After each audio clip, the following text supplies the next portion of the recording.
Good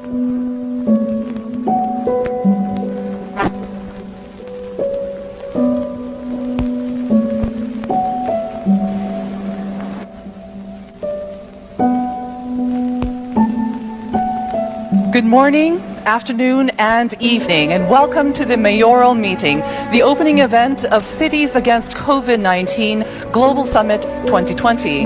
I'm Nasimyan, and it is my honor to be your moderator for today's meeting. First of all, I would like to thank the representatives of some 40 cities around the world who are attending this virtual international conference. Next, we will hear about the example of Jakarta from Governor Anies Baswedan. May overall was the toughest month yet for the largest country in Southeast Asia, but Jakarta seems to have turned the corner with the number of cases decreasing since passing a peak in mid-May. Governor, I understand that you have some visual material prepared as well. If the PDF is ready, I will turn the floor over to you now. Thank you. First of all, allow me to express my appreciation for the invite to join this important gathering of leaders across the globe, especially my appreciation to Mayor Park, a very good friend of ours and one of our role model for leadership in the cities, and for all governors, mayors whom we admire. Allow me at this moment to share a little bit of our experience, but what I would like to share here is more of how should we look forward. I mean, we all have our experience in dealing with the pandemic, and I think it is very important for us now to look what's beyond this pandemic. In the past 6 months, many of us were struggling to save our fellow citizens, to make sure that we can get back to our life again and a new normal. But allow me in this opportunity to share some thought regarding how do we move forward. Jakarta, starting this weekend, we will start easing up our large-scale social distancing measures. But what's also important, during this period of 3 months, we experienced problems, but also we have experienced opportunities. The problems is at least two. Number one, we have health crisis. Number two, we have economic crisis. I think all of us experience that. But on the other hand, we experience a digital life breakthrough. And also we experience a greener environment. This meeting could have been done a year ago, could have been done 6 months ago, but we didn't do it. We had conventional gathering of mayors in a certain area, in certain cities at certain times. But because of this pandemic, suddenly we started to see new opportunities. Digital life breakthrough and also greener environment. For us in Jakarta, air pollution is one of our challenge. And suddenly in the past 3 months, we experienced blue sky every day. And people started to realize, so this is what it feels when we have greener economy. This is what it feels when we have implemented sustainable economic development. So this crisis, the health crisis, the economic crisis, those are issues that we need to tackle, but also our populations is experiencing a transformations that we never expected a few months ago. So now, I think it's for all of us to start sharing new values about how we manage our cities.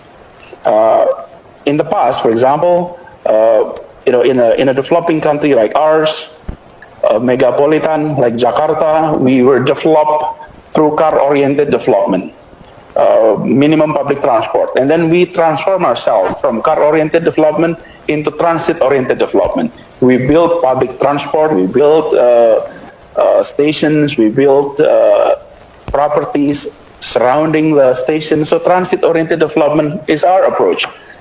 But now, I think we need to start to think of the next step. From car-oriented development to transit-oriented development, and then next, I think we will need to move into digital-oriented development. That may be the future we need to anticipate. And then, in the past, our approach was monocentric development. We have transformed ourselves into polycentric development. I think in the future, we may be heading into microcentric development. And about services that we provided to our citizens. We move from under-provided basic services into well-provided basic services. But given this pandemic, what's needed is not only well-provided basic services, but what's needed is resilient urban services. It's a transformations that we need to undergo given the pandemic that we experience. But again, I think we need to look beyond the COVID pandemic. We need to start seeing this as an opportunity to transform how we lead a city, and also to transform the city itself to anticipate similar challenges that may come up in the future. So if I may put this in sequence, we need to, number one, make sure that this is a pandemic-proof city, and then we step forward one more step to resilient to crisis city, a digitally advanced city, and sustainable and livable city. So the approach that we need to undertake is somewhat different. This pandemic, for some reasons, have given us an opportunity to make that transformations. And the other aspect that I'd like to share, based on our experience in Jakarta, when we started to adopt large-scale social measures, that means restrictions of economic activity, restrictions to social and cultural activities. And because of that, we suffer loss of incomes to many of our populations. For those who have no savings, this is an issue. Of course, government provide support, government provide subsidies. However, we take this opportunity to introduce large-scale social solidarity programs. So on the one hand, we have social distancing measures being adopted, but on the other hand, we adopted a social solidarity program in a large scale. And the message is that I call for the business leaders in Jakarta. I don't call them to donate to our populations, but we call them for duty. And the message goes along this line. Jakarta has given us so much. Now Jakarta needs you. And our message is, let's pay back to our city. Let's give back what has been given to you from our city. So the calling is the calling for duty to give back to our cities. And we were overwhelmed by the response. We have charity organizations that we invited them to participate, to channel people that would like to contribute, to support our fellow citizens. What happened is these charity organizations has reported to us that the number of donors have increased more than 220%, even though the amount of donations is much smaller than when it was 100% of donors. So the numbers of donors increased, but the amount of donations significantly reduced because of the economic crisis. But the message is this: social distancing doesn't mean distancing between people, distancing between socioeconomic class, but it becomes a measures of building solidarity within the city. And I think this is something that we need to strengthen after we completed our approach in the next week. We would like to make sure that the solidarity we're building in the past 2-3 months is something that we can pave stronger to the future.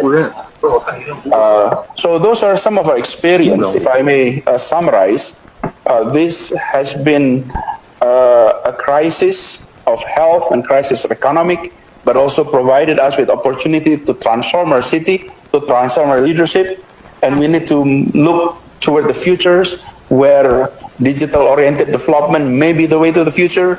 Microcentric development is perhaps the approach in spatial planning, and we need to move from simply providing basic services to our citizens. We need to move into resilient urban services that we provide to our citizens. And the last point is social distancing measures that is adopted in the large scale need to be paired with large-scale social solidarity.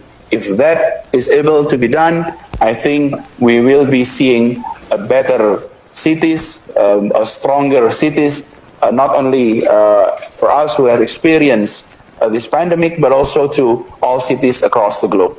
Thank you very much.